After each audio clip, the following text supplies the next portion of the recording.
Hey there, Money Masters. It's your girl Izzy back with another episode of Money Matters Made Easy. Today, we're going to dive into a topic that's not only timely, but also a great way to save some cash during the holiday season. We're talking about homemade holiday cards. Now, I know what you're thinking.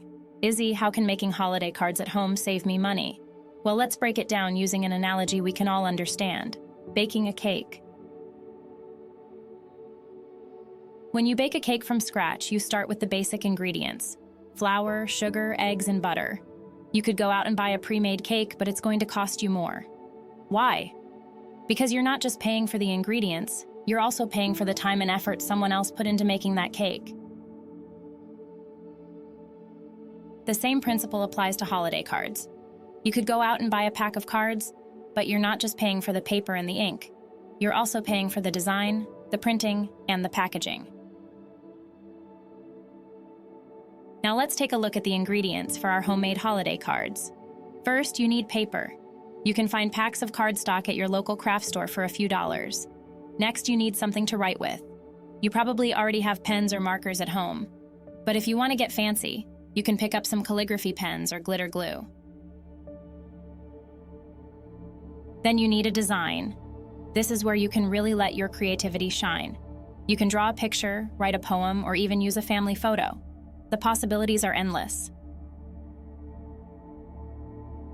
Finally, you need time. Just like baking a cake, making homemade holiday cards takes time.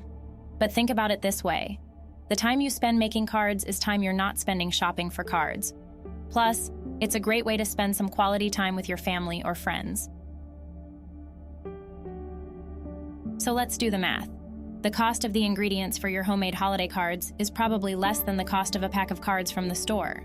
Plus, you're saving time and gas money by not having to go shopping. And let's not forget the priceless value of the personal touch that a homemade card adds.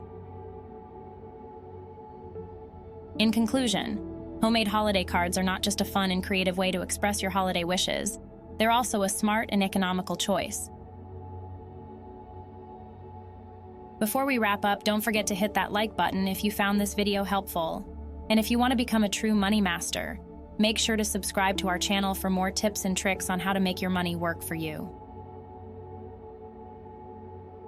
That's all for today, Money Masters. Remember, when it comes to your finances, knowledge is power. So keep learning, keep saving, and keep making those smart money moves. Until next time, this is Izzy signing off.